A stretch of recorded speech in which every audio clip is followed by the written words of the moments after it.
19번 점유취득시효가 완성되었으나 등기하지 않고 있는 사이에 병객의 소유권이 넘어갔을 때 점유인은 원칙적으로 그 제3자에게 시효취득을 주장할 수 없다 그랬죠. 비슷하게 참조를 보세요. A 토지가 있었고요. 소유자가 갑이었어요. 근데 얘가 병객에 명의신탁을 해놓은 거예요. 얘가 신탁자고 얘가 수탁자예요. 명의신탁을 해두면요. 수탁자 이름으로 소유권 등기가 되어 있는 거예요. 지금 이 A 토지가. 자, 이러한 A 토지를 을이 20년을 점유했을 때 을은 병에게 시효취득을 주장하여 이전 등기를 청구하게 됩니다. 판례 이해하면. 근데 을이 등기하기 전에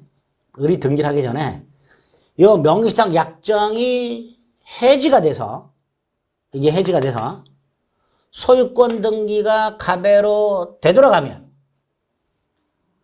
이 갑은 을의 점유취득시 완성 이후에 소유권을 취득한 제3자로 봅니다. 따라서 을은 갑에게 시효취득 완성을 이유로 이전 등기를 청구할 수 없다가 되죠. 그래서 신탁자는 시완성자에게 대항할 수 있다가 됩니다. 참조를 보세요. 시효기간 만료 후 명의신탁자 병으로부터 적법하게 소유권 등기를 넘겨받은 신탁자 갑에 대해서 시완성자는 이전 등기를 청구할 수 없으니 신탁자는 시완성자에게 대항할 수 있다가 되겠죠. 그죠? 이 경우 명의신탁자는 시완성 후 소유권을 취득한 제3자에 해당한다는 거 보는 거예요. 참조도 자주 등장하는 판례 중에 하나입니다. 20번 부동산 점유취득 시효기간이 완성됐어요. 자, 갑소유 땅에 을의 시효가 완성됐어요. 근데 을이 등기하기 전에 갑이 파산을 했어요. 그럼 파산관제인이 생기겠죠.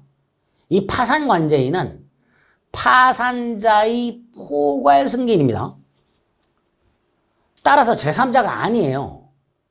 포괄 승계인이기 때문에. 그런데 우리 대법원은 허위 표시에서도 마찬가지고 취득시효에서도 마찬가지고 이 사람을 제3자로 봐요. 포괄 승계인인데.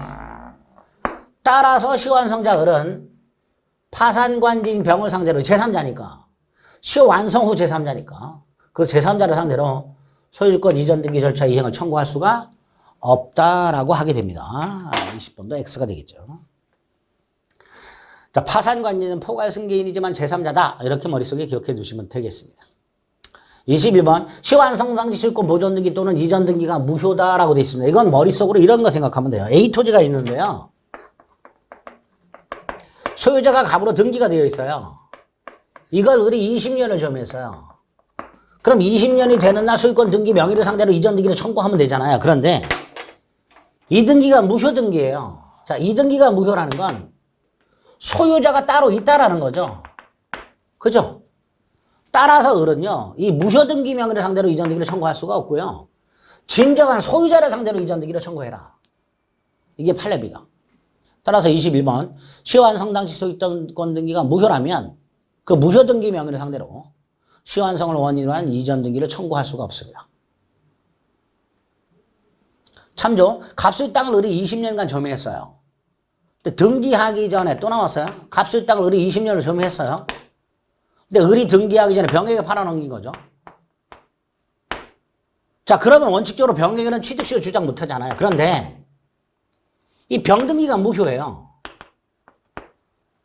예를 들어서 갑이 취득시효가 완성됐다는 사실을 알면서 팔아먹었고 병이 여기에 적극 가담을 했어요. 또는 갑과 병 사이에 가장매매가 있었어요. 병이 소유권 상실을 염려하여 허위 매매했다. 그럼 병등기는 무효잖아요. 이때는 첫째, 을은 갑을 대위하여 말소 등기를 청구할 수 있고요. 등기가 갑에게 회복이 되면 을은 이전 등기를 청구할 수 있습니다. 순서를 기억하시면 돼요. 을의 시완성 후 소유권 등기가 제3자 병에게 넘어갔는데 그 제3자 등기가 원인 무효라면 첫째, 을은 갑을 대위하여 병등기 말소를 청구하고 그래서 등기가 갑에게 회복이 되면 갑을 상대로 이전 등기를 청구하게 됩니다.